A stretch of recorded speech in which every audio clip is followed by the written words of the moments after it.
Hey guys, it's Kathy. I know it's late or early or whatever it is, but I have so much content that I thought I would put some up instead of making you guys wait forever till I get my stuff together because I will never have my stuff together. That is a fact. All right, so let's see what we're doing today. We're doing Reagan and Vincent and McConico because I love those. It doesn't even matter about the defendant at the time. It's just those three guys battling it out. It's very entertaining. I got a corrupt guard who gets caught. Yep, gets caught doing bad things with inmates. And then, of course, it's a female guard, and she plays the victim. You know, she was scared for her life and her child's life, so she had to do what she did, even though, that's just not true. And then I got a case that I told you about last time. I mean, it's just, I don't want to steer you in any direction. So I'm just going to play it. And then afterwards, maybe you guys feel the same way I do, that that's just not right. And then we got some short ones where people are yelling at judges. So, all right, well, let's start with the competency issue, though. Of course, let's go to Washington State.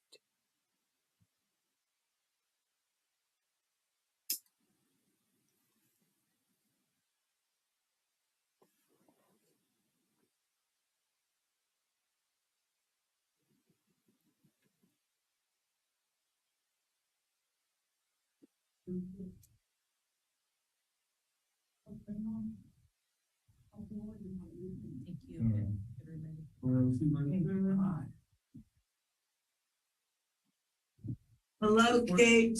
Hello, Cordero. Where's Lisa Mansfield? Where is it? Oh, really? Hi, baby girl. Yep, that's what we have to work with. So, if in case you just don't know, Lisa Mansfield is the normal judge in this court, and today we got Judge Barry, but this inmate is in court so much that she knows who the judge is going to be, and she knows that's not her. She's a character.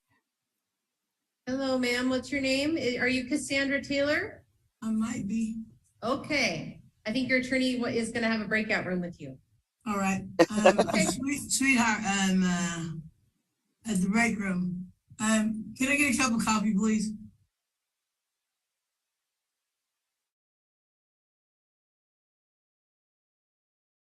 City, what's the bail amount you're asking for? The city is asking for 10,000. Okay. And I can. I'll put it in there. Okay. She didn't even try. She didn't even try to change the bail. She's like, "What do you want?" Okay, done. Okay. And Mr. Chastain, it looks like you're correct. There are 4 total pending counts of assault for non-domestic violence. So I changed that from 3 counts to 4 counts. We are requesting, obviously, that she be evaluated under all 3 of those cause numbers. I was not able to have a meaningful conversation with her, and so at this point I'm going to reserve my bail argument until I'm able to have a conversation with her. So I put in the number that the city had requested, and I set it for a week from today. All right. Any record that the city needs to make in regards to this? Not at this time, Your Honor. Everybody agreed she needed a competency exam. Everybody agreed. And I cut a whole bunch out. That hearing literally lasted, I don't know, 25 minutes. I don't know. And it was just that. It was just those few moments that were of importance. But in Washington, everything is so slow. Manning would die there. She wouldn't be able to handle it. They have to fill out the paperwork, and if they miss something, then everybody has to re-sign because all the signatures get blown away, and it's back and forth and back and forth and back and forth. So I cut it all out and just gave you the good stuff. All right, let's go with someone who just probably isn't going to comply. I don't know. We'll see, but. Okay, lesson over. Sir, over in the jail, what's your name, please? My name's John. I have to just say, lesson over. I started that with lesson over only because he's really annoyed at the attorney. He's annoyed and he's trying to hide it, but he didn't. He just sort of took the attorney aside, stopped the cases, and said, "No, this is what you need to do from now on because you just wasted all of our time. Don't do that anyway." So he's starting this off annoyed. So this poor guy didn't have a chance, but this poor guy doesn't probably deserve a chance. You'll see. Say again? My name's John Gertch. Okay, and Mr. Gertch, today you're here in court on your Lacey case. You're on probation for trespass, and there's an allegation that you're in violation of your probation because of new law violations. You're also in court because of a warrant that was issued when you missed your pretrial hearing for another trespass charge back on September 12th of 2022.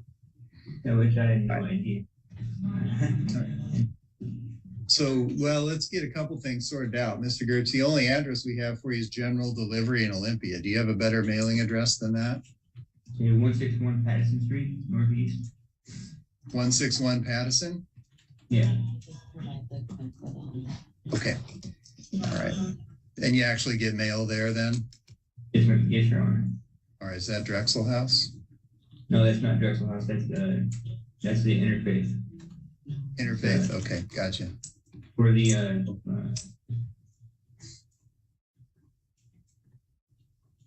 right. Let me hear from the state first then on that warrant. Your Honor, the state would ask that he post $500 bail, and this is just due to the 7 active warrants out of, I believe, 3 jurisdictions. The state has low confidence that he's going to appear for us to resolve this. Do you know what brought him into custody today? I don't, Your Honor. Okay. All right, Ms. Capone. Your Honor, we would ask that the warrant be quashed and that Mr. Gertch be released on his own recognizance. He has recently moved residences to a shelter near his old residence. He was relying on a girlfriend to pick up mail and bring it to him, but that was clearly unreliable as he was not getting notice of his court dates. And that is true for those other warrants that are outstanding. I believe 4 of them are from the same day out of Olympia and Municipal. With regard to the Walla Walla and the Lewis County ones, he did indicate to Mr. Gasling that he also didn't get notice of any of those. So I do think that this comes down to a notice issue, not necessarily malicious or intentional failures to appear into court.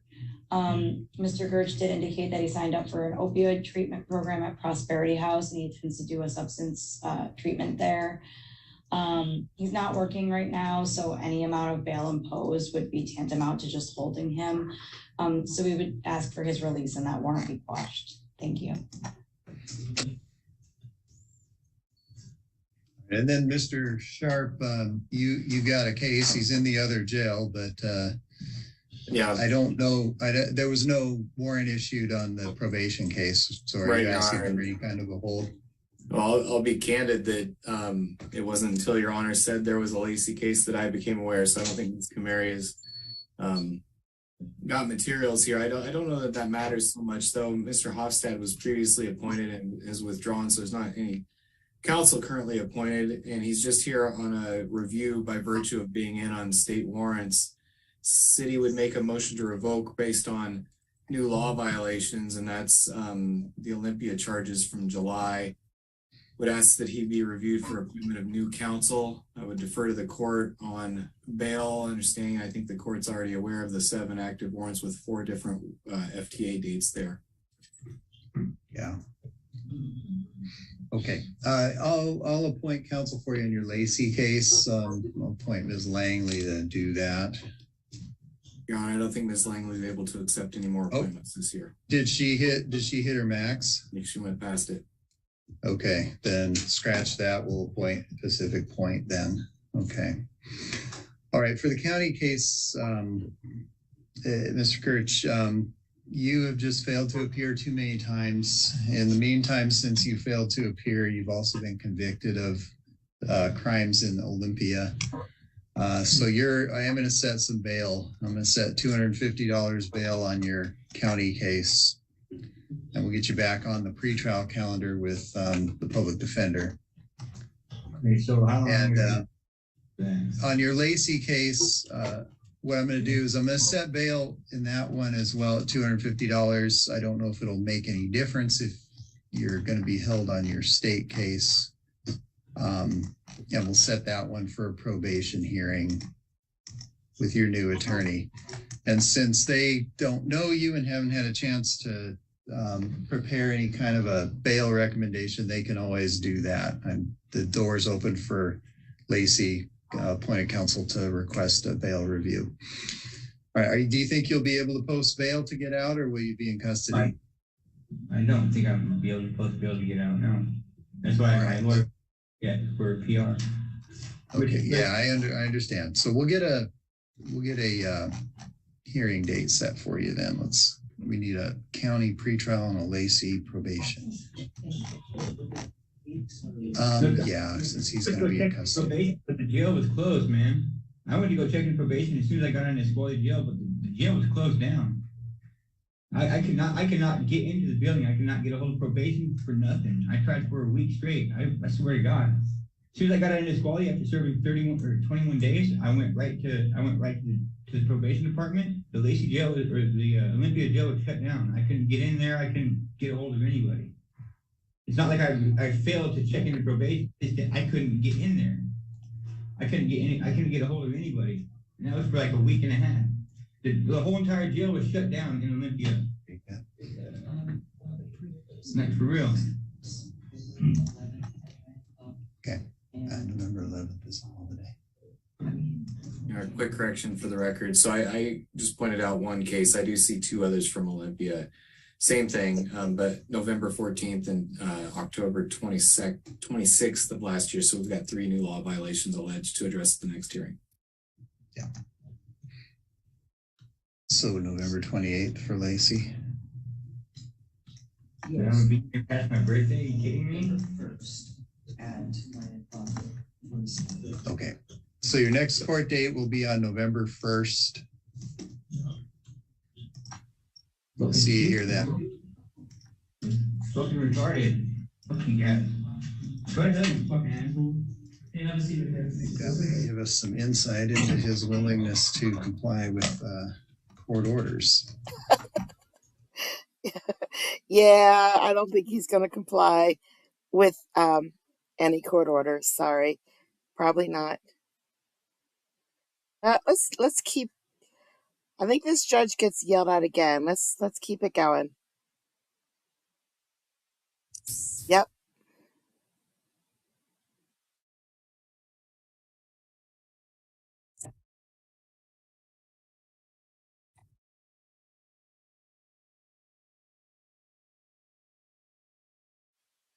It's the guy in Center Square. Decides to, be the boss of this hearing. He's in charge.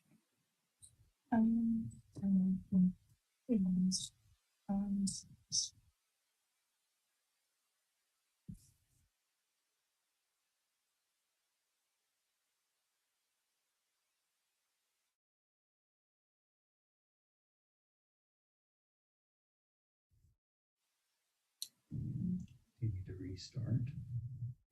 Okay, we can hear Your Honor. Can you hear me now? Okay, excellent. All right, and sir, over in the county jail, what's your name, please? Juventino Plasencia Arevalo, vengo Plasencia, es México de Capital, la capital aquí. I came for a case, misdemeanor. I've been held right here with, I said I have no holds right here, I've got no felonies. I just got 2 misdemeanors so I can get released. This is the 19th, so I should be able to release this afternoon. All right, just I think that is Mr. Pazderka representing Mr. Plasencia? It's Mr. Stillwell, Your Honor, and I'll be covering. Mr. Stillwell is okay. Okay. So just one moment here, Mr. Plasencia. I really appreciate it. You're going to be getting paid. You check the same amount of money you're going to get paid. Just remember, don't do your job. Hey, I've been generous. He's been generous. Based on the notes I have from Mr. Stillwell, Your Honor, we're going to be asking the court to keep this matter tracking with the Superior Court matter. Mr. Plasencia Arevalo is not being held by this court, but is being held by Superior Court. His next hearing in Superior Court is a treatment review hearing set for 10:30. So we would ask this court set his hearing for 10:31 to keep them tracking. 10:31. Yeah. Okay. State? No objection, Your Honor. All right. All right, Mr. Plasencia, we'll see you again on October 31st, and I think by that time your attorneys are going to have your case ready to go. I thought it's supposed to be released now. I got family that got to go see. I cannot waste any more time right here. And plus of all, I don't like this place inside right here. The food is horrible. Well, Mr. Plasencia, you've already been released by this court. It's Superior Court that's holding you. So you need to address those concerns to the Superior Court through your attorney. For me as a judge, I need to talk to the other judges who share your bodies in order to release me immediately. I have no other calls. I already saw time for this. I got time soon. I already saw more time, so I got time served. I appreciate it. Thank you. Not sure he understands which court is holding him. No, he doesn't. Okay. All right, and then we'll jump over to the Nisqually jail. And so what's your name, please? My name is Freddy. Let's go. Let's go to McConico. Let's do it.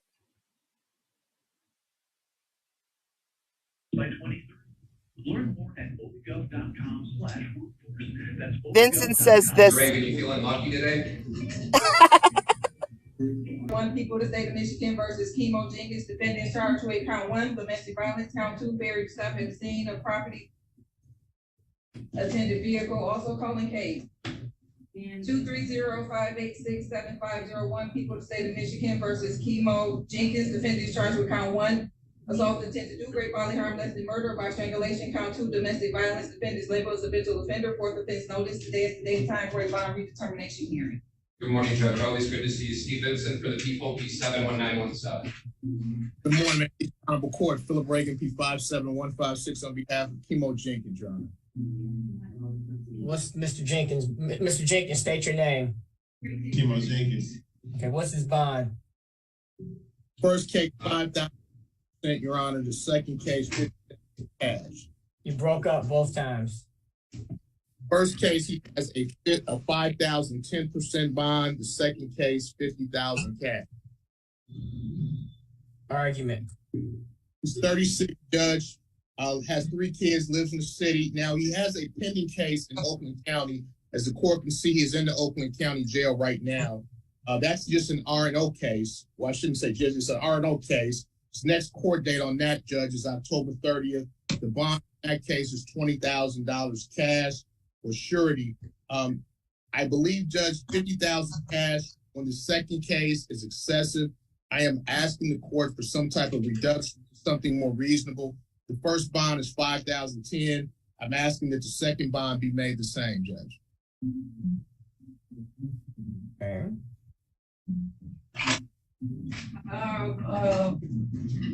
Yes, sir. Good morning, Your Honor. You have some outreach determination. I got it. Wagner, I'm on it. I'm on it, man. Thank you. Okay. All right. No problem. All right. So that judge just walked in. And here's what I think. I don't know, but here's what I think. So everybody was waiting around for a McConico, I believe, for an extended amount of time before this case started.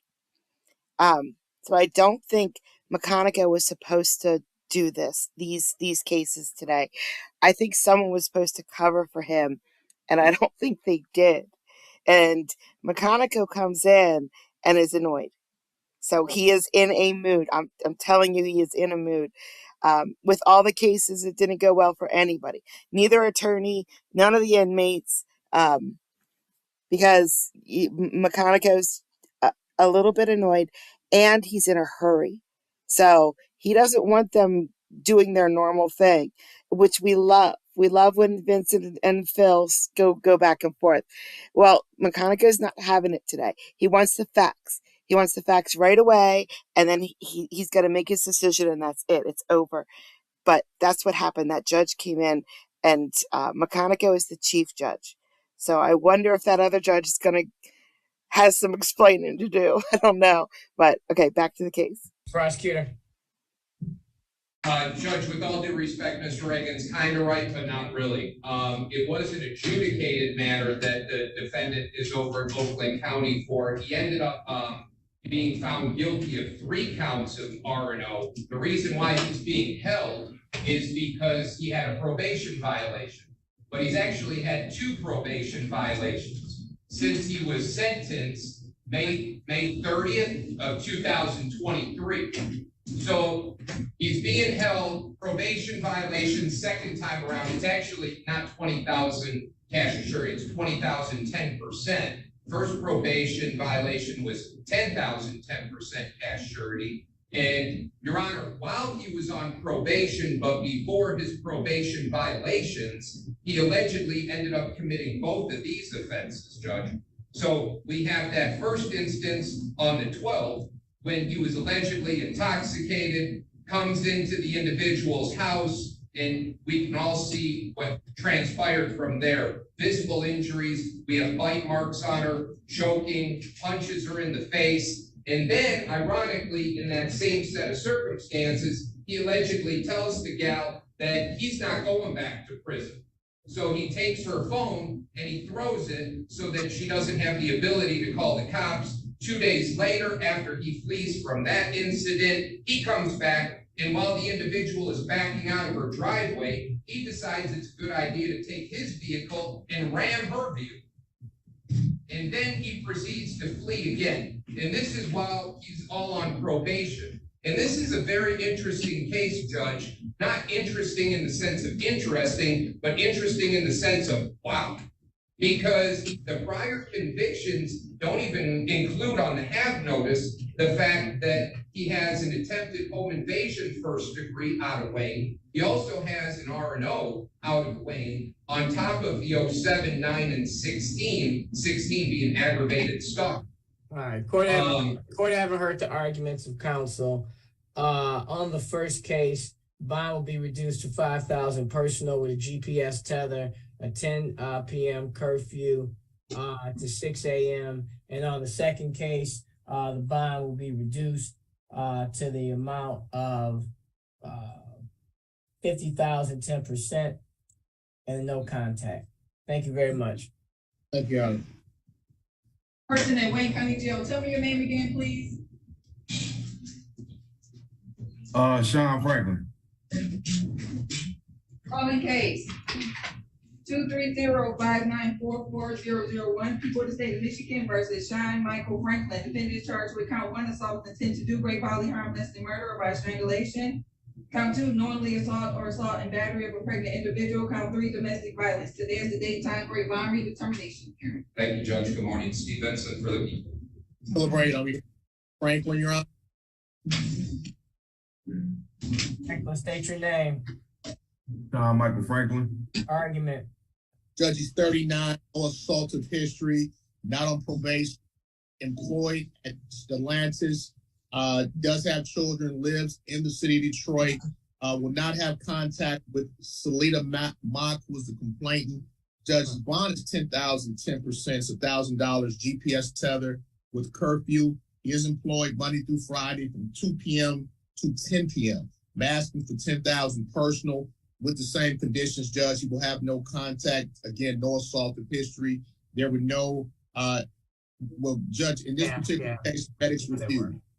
Yeah, but there was allegedly bruising around the neck, and the 8-month the woman who's 8 months pregnant urinated on herself allegedly after one of the strangulations, and there were 2. throughout the day, and he was choking a woman who was 8 months pregnant who urinated on herself. But yes, she did refuse the medics. Judge, it says the officers observed abrasions on the complaint's neck, Judge. I've Right. seen that. I don't know what abrasions doesn't necessarily mean. Did they observe the urine or I didn't see that part. Yeah, I didn't see that. Okay, all right. Okay. That would have up another notch if they said they saw urine on the floor. Right. That's just, the whole thing with someone being 8 months pregnant. It just seems that it would be, it's curious that she would have abrasions on her neck. That's just, that could be observed. We had that phone call. It shouldn't even be a call to the police. I get it. With 8 months, you shouldn't be no argument. Not 8 months. Not 8 months. But go ahead, Mr. Prosecutor, make it quick. It was his baby, Judge. Everything else is completely accurate. In my case, I was actually asking for 10,000 cash or surety. I believe the bond was quite lenient with the 10%. We would just be asking for you to continue. Bond continues with no contact provision, 10 p.m. to 6 a.m. curfew. Thank you, Your Honor. Thank you. Thank you. Good luck, sir. Yeah. There was a couple more cases after that where he was just the same. Every time Philip Reagan said anything, the judge just chokeslammed him. But after that one, then Reagan was like muted for the rest of them. He tried, but he didn't go over the top like with this one. That court, it just gets crazier and crazier. All right, let's go. Let's check out a corrupt guard. I can't remember what state we're in. Hold on. I can call the case with People v. Christie Van Hart. The case number 2PS 18775FH. I don't know what state we're in. Defendant and her attorney, Mr. McDonough, are present in person. Morning, Your Honor. I'm providing them with a notice of copy, but it's right to call.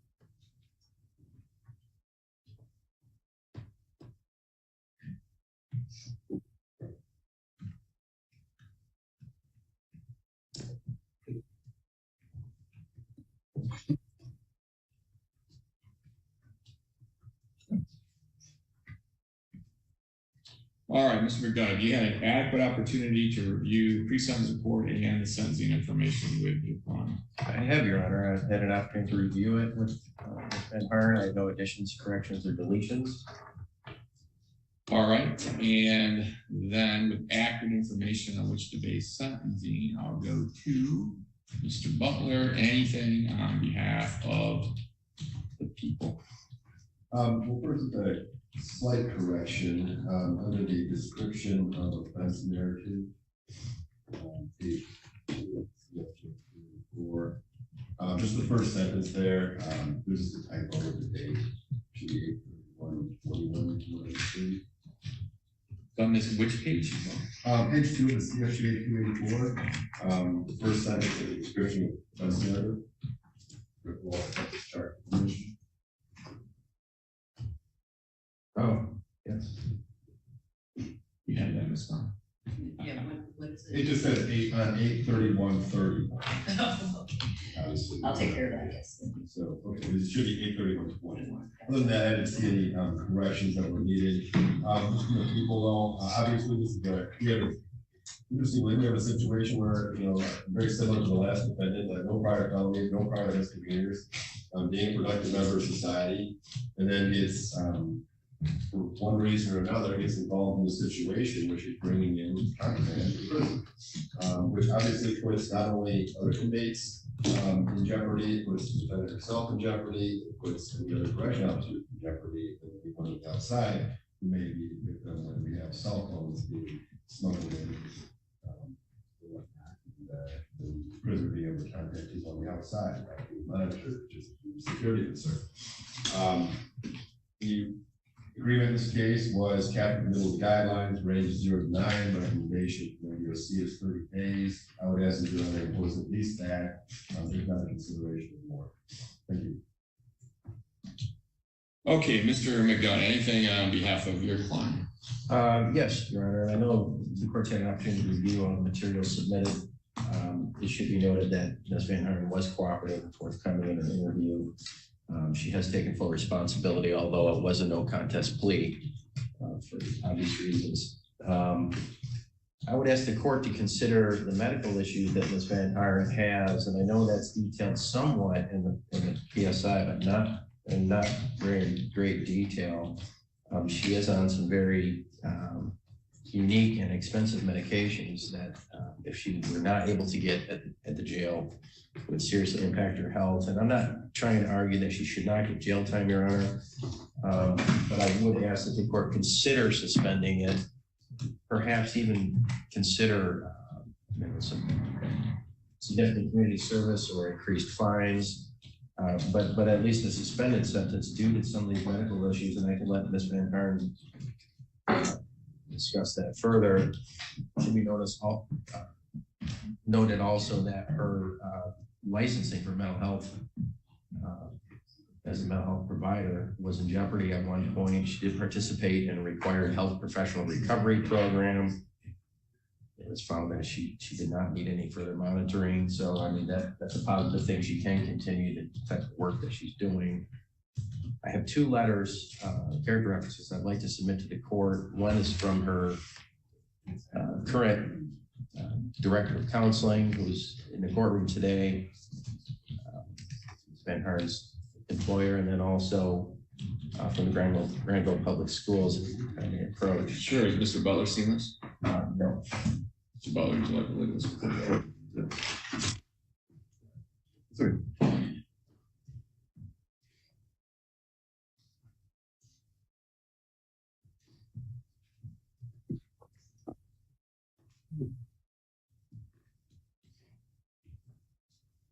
All right, I've had a chance to skim these over. They frankly don't surprise me based on her work history. But then we're also left with the fact that she's still doing what she did, just compromise the integrity and security of the purpose.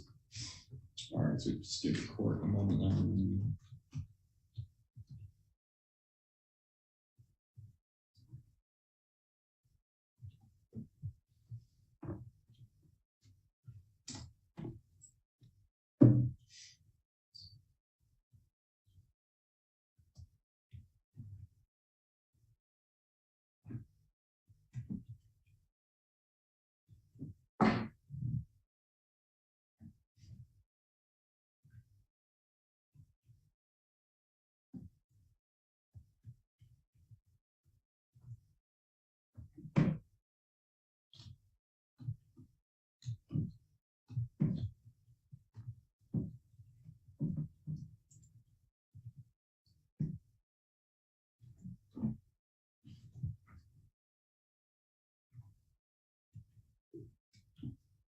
All right, Mr. McDonough, go ahead.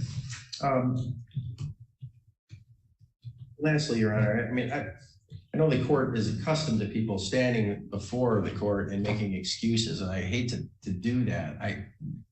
But Ms. Van Harden, yes, she had choices along the way, all along the way. She always had choices. But she clearly also was played by a very savvy inmate who was spending life in prison for committing murders.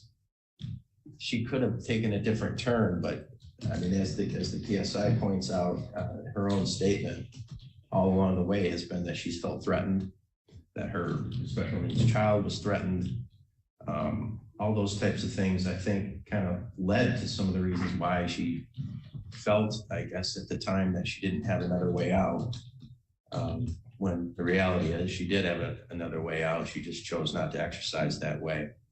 But that being said, that's all I have to say, Your Honor, and I would ask that the court exercises discretion. All right, Ms. Van Horn, is there anything that you would like to say before the court imposes sentence?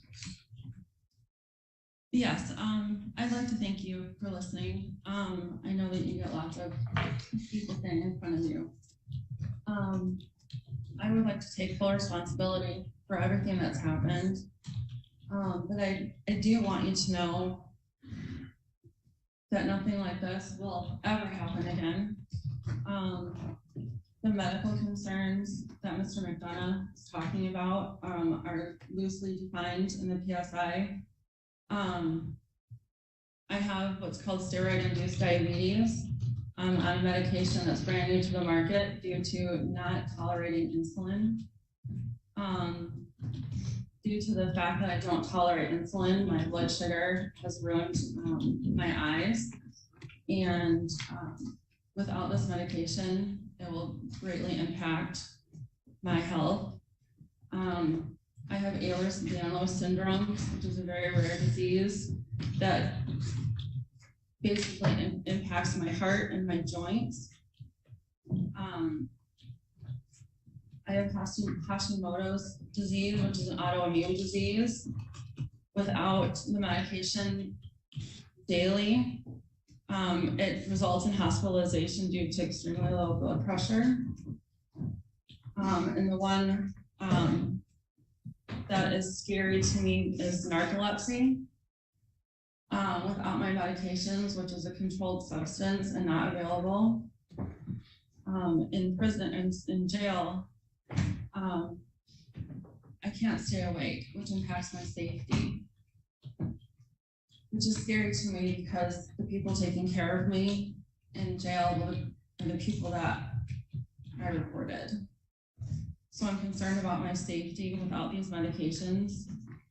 And lastly, my daughter, who is here with me today, requires supervision for safety, for cooking. She's on the autism spectrum. Her only grandparent lives in Arizona, so not able to come in because his wife had a heart attack last week.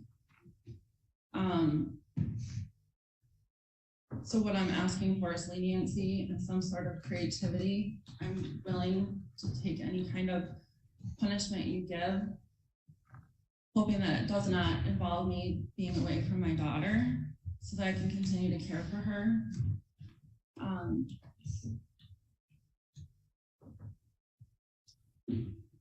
I don't really have anything else to say. I'm really sorry. And I hope to never see you again.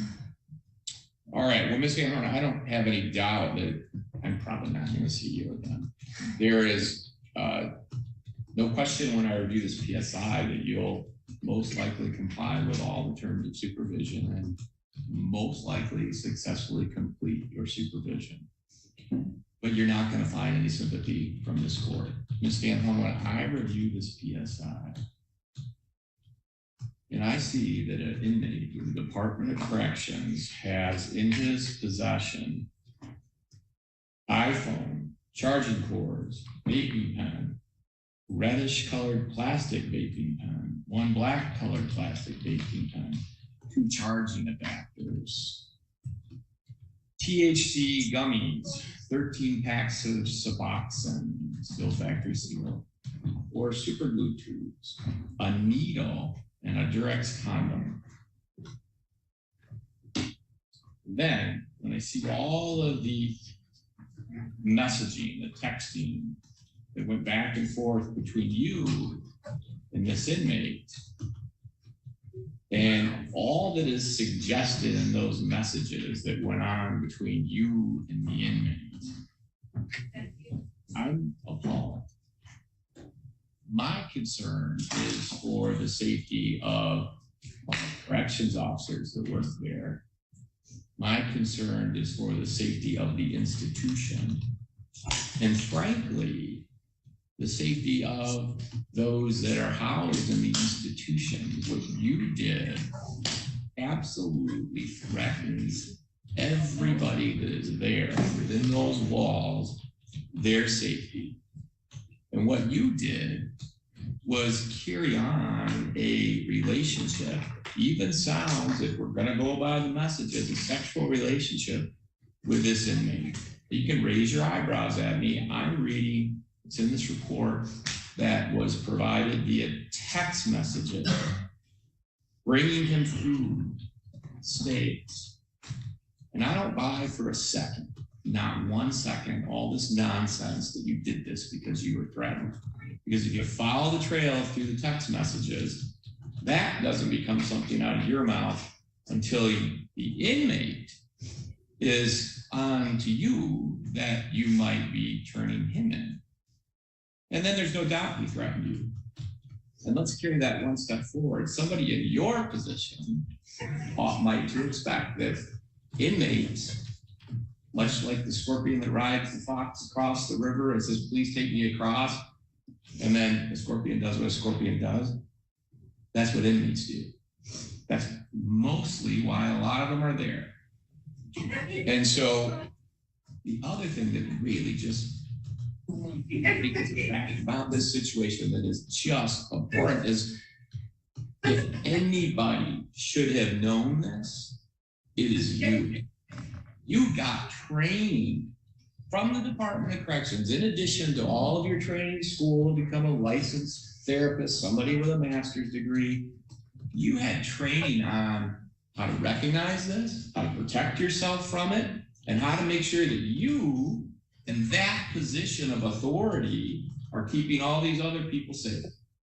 And you ignored it to carry on this relationship with an inmate and did things in providing you and him together that I don't recall the last time I've seen that in this courtroom. And I've been doing this a long time, more than 20 years as a prosecutor or a judge. And we certainly see cases like this. But I don't know that I've seen one where a relationship between an employee of the Department of Corrections and the inmate has gone on for so long and at such a level, romantically, providing him just about everything you can think of. So again, you're not going to get any sympathy from this court because my concern is not with you. It's with the folks that work there, the folks that are housed there, and everybody else that has to be associated with those institutions. I don't buy the threats. I've already mentioned that. I think that is sort of Johnny come lately. Now I'm caught. Well, I'm caught because he was threatening. That's nonsense. I also don't find and have zero sympathy on the medical issues, man. When I hear people suggest things like that, treat me differently because I have these issues, I didn't see that those issues prevented you from bringing this inmate cell phones. I didn't see that those issues prevented you from showing up to work inside the institution every day and then engaging whatever you were engaging in with him there, or texting with him, or calling with him, or providing him vape pens or drugs, getting out into the community. None of that stuff seemed to be a hindrance for you because of your medical conditions. So I'm not going to consider those when I fashion what I think is an appropriate sentence. I also, and I'm going to ask Ms. Bond about this in a minute, I cannot believe when we have the sort of gross misjudgment by a professional healthcare provider, not just a one-time decision of gross misjudgment, but an ongoing, this is like I could liken it a bit to a financial crime. And I always recall Judge Ford, who was a judge that was here just before me, used to talk about that a little bit, and that sometimes those were some of the worst types of crimes from a perspective that continues, it requires, I should say this, Mr. Butler mentioned earlier, another case where we have two productive members of society comparing you to the other person. He's right. She was gainfully employed, you've been gainfully employed, you've been doing what we expect as citizens, but the difference is, here's the difference. The lady that I just sentenced made a decision one day, one time, that ended up causing a crime. You, much like a financial crime, got up every single day and made decisions that were gross misjudgments of any professional decisions you should have been making, and even personal decisions that you should have been making. And every day you made those decisions while you were home texting with this inmate or calling him, as you were taking cell phones and chargers and vape pens and marijuana. Every day for some time, you were making these horrible, horrible misjudgments. And it's hard to even characterize them as misjudgments. Those are purposeful decisions that you make each and every day. I'm going to use some language from a stalking statute because I think it's appropriate, the language. It was a continuity of purpose. It was to carry on this relationship with this inmate. That's what you were doing. And when I circle back, when I think about this, I am appalled that you still have a license. Why are we letting somebody who's made such gross misjudgments for such a long period of time counsel anybody? I don't care what these letters say. In fact, one could argue that after going through this, we would expect you to be on your best behavior. We would expect you then to realize, oh, geez, maybe in this case, in this employment, I should be professional. I should make good decisions. So we know you have the capability of doing that, even after getting caught. But making those gross misjudgments for so long, carrying on this relationship with an inmate, I don't know how you have a license. I really don't. And I'm going to do something else here today. When we have financial crimes, we don't let people go back and work in the community handling money. And I sure as heck am not going to allow you to be counseling anybody while you're on supervision with this court. You're not going to be engaged in the field of therapy in any way, shape, or form. Ms. Sanborn, it will be the sentence of the court. I'm going to place you on a period of supervision for 3 years. You're not to violate any criminal law of any unit of government. You're not to leave the state without consent of the court. Only because I'm not certain in reviewing this PSI whether your interest in the inmate and providing him with drugs and all kinds of other stuff was a result of just your romantic interest with him or whatever else it may have been. But I'm also going to require that while you're being supervised, let's test her for drugs and alcohol just to make sure that's not an issue.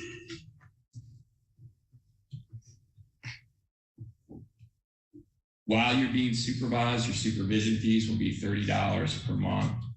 While you're being supervised, the court's going to require that you maintain employment of 30 hours per week or a combination of the employment and your probation obligations. However, I am making, based on what I've just referenced here, the number 30, condition of employment, you are not to be engaged in the mental health field while you're being supervised.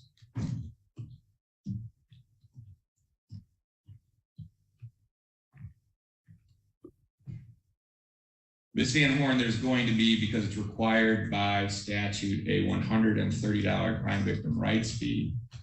There'll be a $68 state cost. That's also required by statute. There'll be a $60 DNA testing fee. There'll be court costs, the amount of $550. And then as it relates to item number 20, ma'am, I hope that this serves as a deterrent to other folks like you that may be thinking about doing something that threatens the security of a penal institution.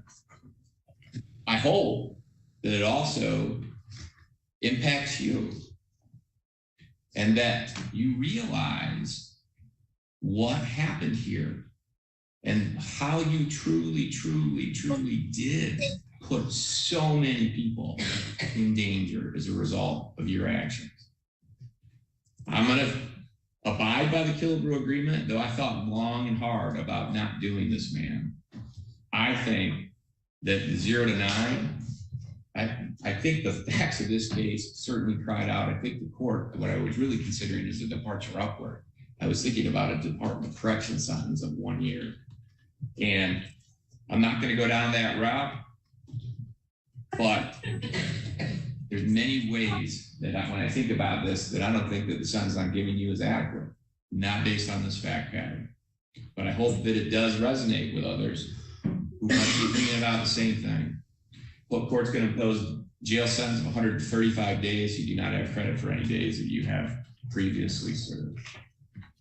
Ms. Van Horn, you do have a right to seek appellate review of the sentence the court's just imposed. If you'd like to do that, you have 21 days from today's date to make that request. And if you want a court-appointed attorney to assist you, you have a broader window of 42. So 21 and 42, counsel, do you have that appellate paperwork, sir? Yes, ma'am. You approach with that. So I'm going to place this in the file. Anything else from either side? No, thank you. All right, that'll conclude the matter. Ms. Van Horn, you can just have a seat in the front row over there and just wait until the deputy comes. What do we have next? Yes, we could go to AMF hearings. I believe that's Mr. Kenneth Walton. Case number 23X18863. So I was wrong. I don't say that often enough. But it was not a guard. It was worse. It was not a guard. It was worse. It was the counselor in there. Oh my gosh. A professional. Well, now she can't do that anymore. She has to work 30 hours a week. That's not enough for her to get health care somewhere. She's going to have to work 40 hours a week to get health care. But she's going to have to get a job because of the court. So don't worry, guys. She'll get her medications for her narcolepsy. Don't worry about her. She'll be fine. Gosh. Everybody could have, she really did put in jeopardy everybody in that jail. Whew. She knew better. Okay, now we're going to go on to this next one, and I'm not going to say anything more other than it infuriated me. I was so angry when I was done watching it. All right, Mr. Edmond, are you able to hear me okay? Yes, sir, Your Honor. I can hear you just fine. All right, we're on the record now in People versus case number 205961. The record should reflect Mr. Edmond is present today by video from Montego County Jail. If I could have counsel put your appearances on. For the record, Your Honor, Mike Brown on behalf of the people. Good morning, Your Honor. Larry Brown on behalf of Mr. Edmond. All right, this is set for a status conference today. Mr. Edmond was apprehended in September. There had been an outstanding bench warrant based on a failure to appear back in the summer of 2022. Mr. Brown, have you had a chance to talk to Mr. Edmond? I did, Your Honor. Okay, how did we want to proceed today? I had an opportunity to speak with him. It's like back on the 13th for some time. There has been a plea offer in this matter to plead to counts 1, 4, and 6. I reviewed those 3 times with Mr. Edmond, specifying the nature of what the plea would be. I'm going to defer to him to see if he is going to take that. All right, Mr. Edmond, did you want to accept that plea agreement today, or how did you want to go forward? Just 1 second, Your Honor. Before I was going to get into that, I was going to say on July 7th, Your Honor, I remember seeing you on my Zoom up on my iPhone. If I'm not mistaken, I remember seeing you on my iPhone and we talked, and you told me that you was going to send something to my mom's address. And I never received that, Your Honor. My mom's address is 1909 West Pasadena, Flint, Michigan 48504. Did you guys send it to the correct address? Because I remember me and you had talked and you said that you was gonna send me something.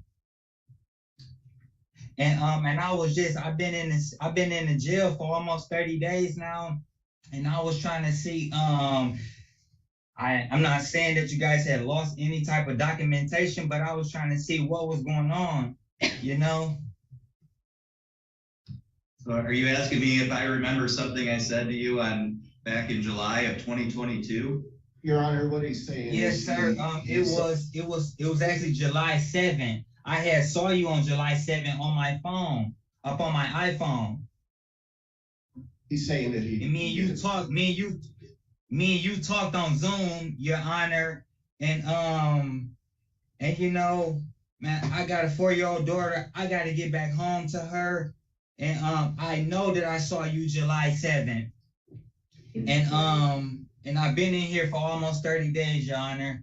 And you know, I'm basically willing to do anything that you guys need me to do. Like I said, I remember being here. I know this was a jury status conference, bond hearing. I've been here, Your Honor, and you know, I know Mr. Larry Brown did want me to plead to counts 1, 4, and 6. And and I was almost willing to do it, but it was like the larceny from the building. It's just too much for me, Your Honor. Like, you know, I had a prescription for my Xanax, which I did not hold correctly. Mr. Edmond, we're not gonna try the case right now. Okay. I think what your lawyer said, Mr. Edmond, if you make statements here on the record today, they could be used against you later. So I think your lawyer is advising you not to make factual statements about what happened in your case. Okay, sorry about that, Your Honor. Sorry about that, Mr. Larry Brown. All right, well, so, you know, what do you think was happening with your case since July of 2022? You got arrested in September of 23. That's 14 months. What did you think? You were just waiting for us to contact you? Is that what you're telling me? I mean, basically what I was saying, like, I know I probably like checked in on you guys and see what was going on, but like I really was waiting on the mail to come, you know, to see if I had to appear up on another Zoom, because I figure like if you wanted me to see you in person, I wouldn't head it on Zoom today. I would have came upstairs and seen you in person, Mr. Judge Mertz. So okay. I was there and I corroborated. I know I saw you and I know we talked. I know for sure. Okay. So do you want to accept the plea agreement today, or do you want to go have the court set this for a trial?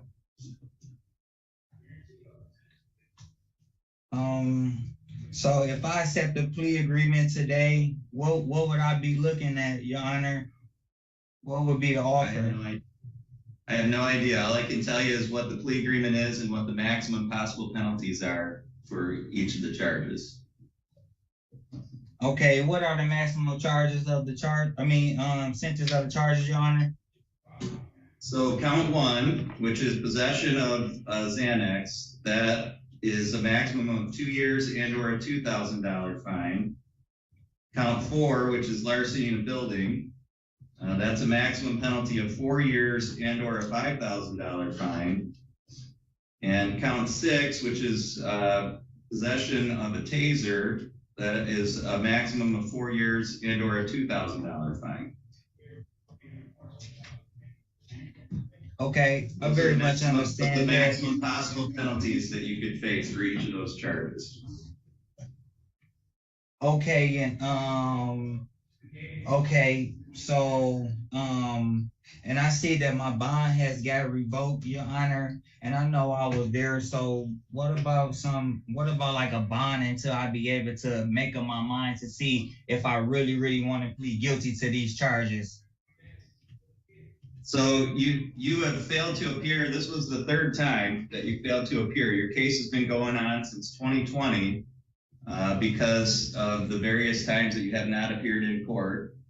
So the court is probably going to set a very high bond, probably something like around $100,000 cash or surety, to make sure that you're here so that we can go forward with your case.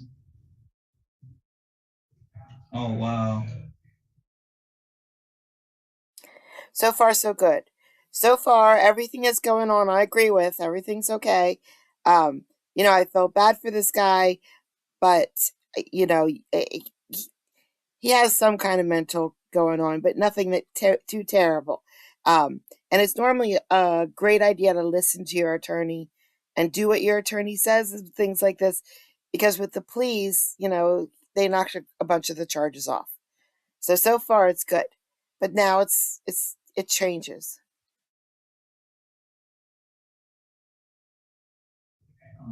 Because we've spent 3 years with you, you know, kind of off on the run, waiting for us to mail you about your case, and that's not working. So I need to assure that you're going to appear in court when you're supposed to appear in court. And based on what's going on so far, the only way to do that is either to have a really high bond so that you have a lot of money out there, so that you have a real big incentive to appear in court, or you can't post bond and you're in jail and we know where you're at, so we know you'll appear in court. So, okay, Your Honor, so July 7th, you don't got that documented that me and you saw each other on Zoom? All I know is based on my records, you weren't here on July 7th and you've done nothing over the past 14 months to contact the court and find out what's going on with your case. So when that happens, I consider that you've absconded and had no intention, unless you were arrested, in appearing in court. Okay, Your Honor, so you wanted me to appear in person? That's the only reason why you're here today, is because you got arrested. I understand that. So you wanted me to appear in person or on Zoom July 7th? Because if it was on Zoom, me and you talked July 7th. So that means that I didn't fear to appear in court if me and you talked on Zoom. Well, you failed to appear at any point in the last 14 months. And frankly, I don't remember what I told you in a hearing 14 months ago. Okay, so today, Your Honor, I have to get back to my 4-year-old daughter. I have a family out there that really, really loves me. I have to get back to work. So today, Your Honor, I'm just going to man up, and I'm going to plead guilty to those charges. And hopefully it'll be a great outlook on me, because like I said, I have a big responsibility out here in the world. And I'm ready to get this over with, Your Honor. Like I said, this charge is from 3 years ago. I'm ready to just man up and just go on ahead and do what I got to do to get back home to my family and my daughter, Your Honor. Okay, can you raise your right hand, please? Do you solemnly swear or affirm the testimony you're about to give will be the truth, the whole truth, and nothing but the truth, so help you God? Yes, sir, Your Honor, that is the truth. Thank you. Mr. Edmond, are you currently on any kind of probation or parole? No, sir, Your Honor, I am not on parole or probation. Okay, you can go ahead and lower your hand. Thank you. Mr. Edmond, again, I'm going to go through the maximum possible penalties for the charges that you're going to plead guilty to today. So again, count 1, which is possession of Xanax, that's a maximum possible penalty of up to 2 years and or a $2,000 fine. Do you understand that? Yes, Your Honor, I do understand. And count 4, which is larceny in a building, the maximum possible penalty you could face would be up to 4 years and or a $5,000 fine. Do you understand that? Yes, sir, Your Honor, I do understand that. And then finally, count 6, which is possession of a taser.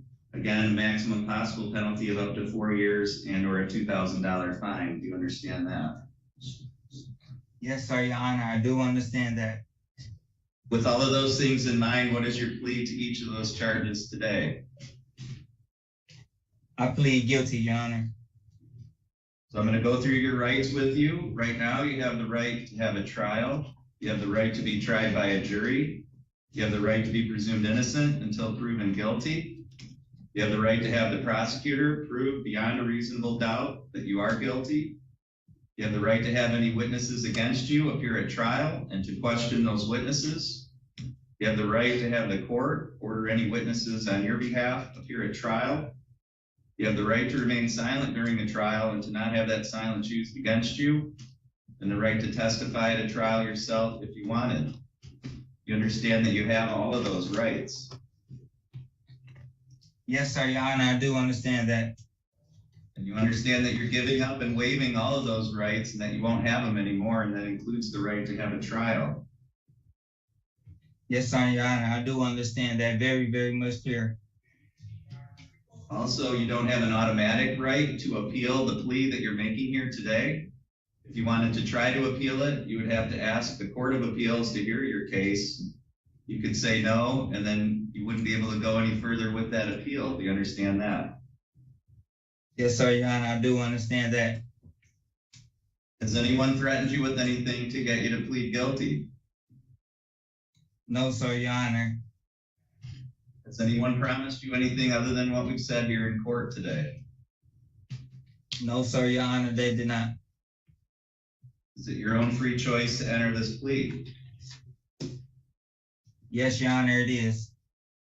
Are you pleading guilty because you are guilty of each of these crimes?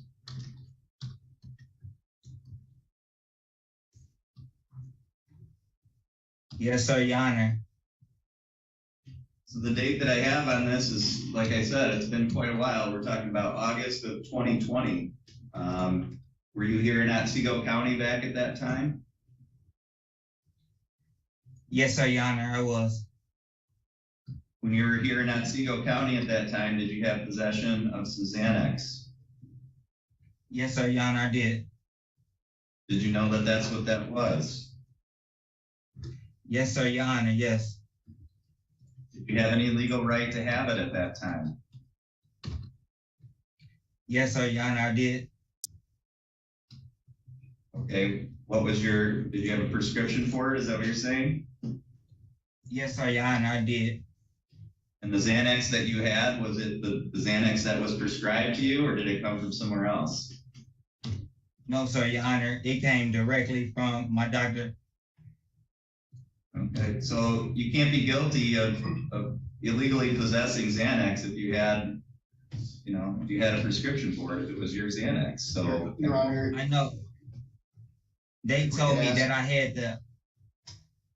if we could ask if it was a valid an expired prescription. okay, what was it? A valid prescription? Was it expired? Well, I don't, no, Your Honor. I just didn't have them up in my bottle. I had them actually in my sock, Your Honor. I didn't have them in my bottle. I didn't carry my bottle with me, when I came down here, with the young ladies that I was with, Your Honor. Okay, why did you have them in your sock instead of in your pill bottle?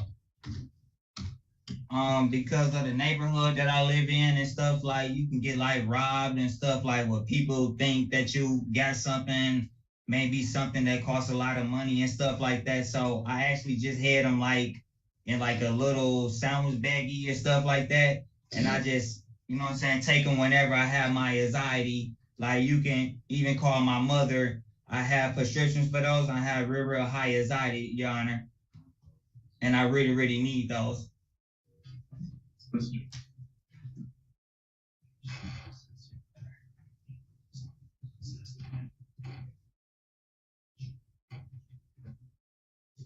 Your Honor, perhaps with some assistance, if I may. Yeah, please.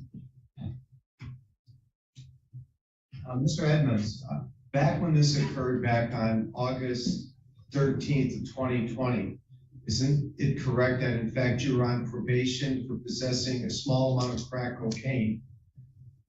Your probation officer at that time was Mark Drake, D-R-A-K-E. Do you recall that, sir? Yes, I do. And as a condition of your probation, you were not allowed to use any controlled substances. Specifically, you weren't allowed to possess anyone that were not currently prescribed, correct? No, Mr. Larry Brown, that is not true. Mr. Mark Drake, he also let me know that, matter of fact, Mr. Larry Brown, I was never even drug tested because that wasn't my thing. Like, I had got accepted into like drug court and they even accepted, and that was Mr. Judge Luciano, Your Honor. So no, that's not true at all. You were taken into the Otsego County Jail, correct, on charges of larceny in a building and larceny on a person and possession of a taser, correct, sir? Yes, sir. And that the drugs were found in your sock at the jail, isn't that correct, sir? Yes, sir.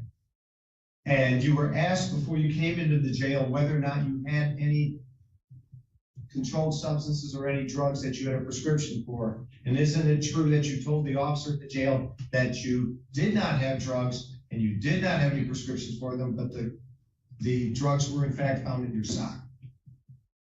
Mr. Larry Brown, when I talked to you this Friday at 7 p.m., Friday the 13th, I told you that the lady officer did not check me. I was under the influence of my medicine at the time. So when I got here and she took all of my money out of my pocket and gave it to the other people that just said that I had to take money. Mr. Edmond, I'm going to advise you not to say anything further. I don't think we're.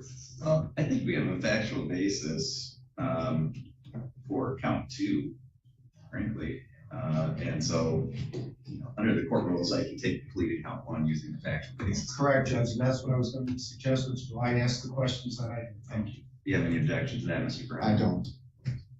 All right, so Mr. Edmond, let's move on and talk about the larceny charge. So count 4, it alleges that you were at a house and that you took some money from that house. In fact, and that we're talking about the same time frame in August of 2020.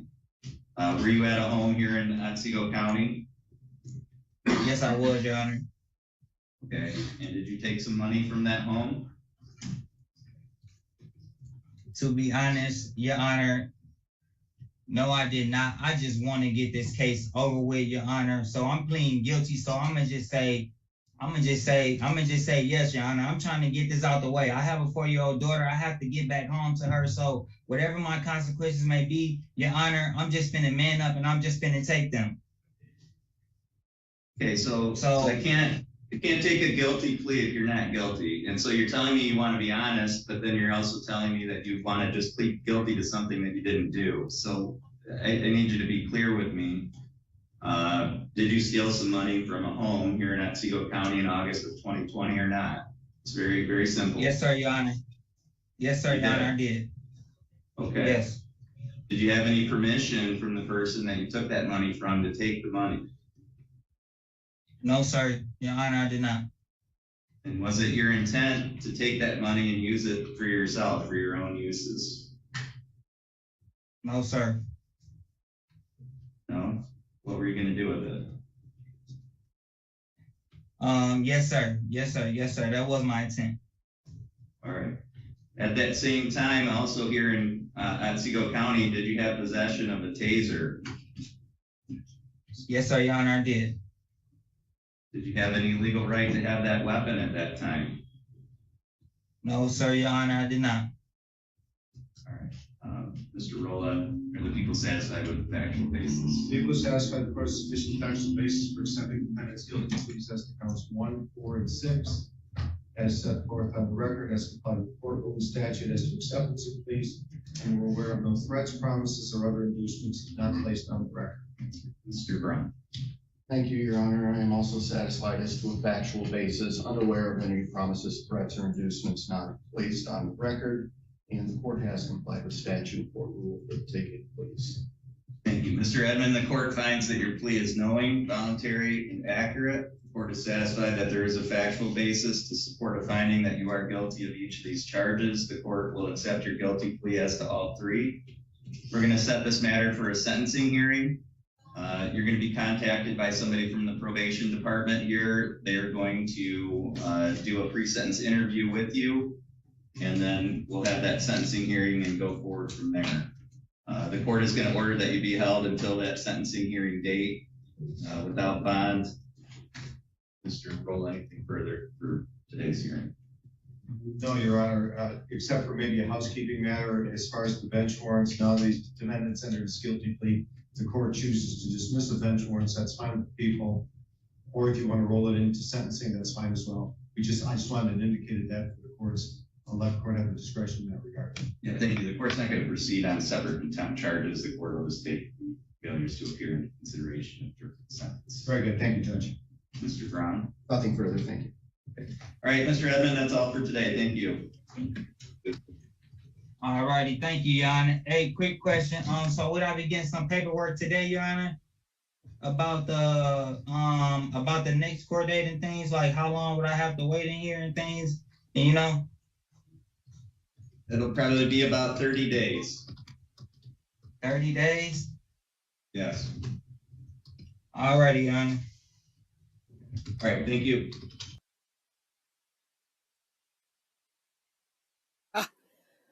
We made it to the end. Okay, so here's what really annoyed me about that case. It broke my heart. Really, it broke my heart.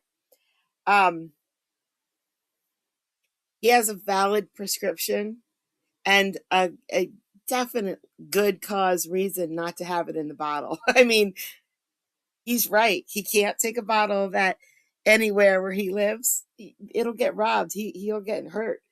So putting that in, hiding it in his sock, it probably is illegal, but I can understand why. And his attorney should have.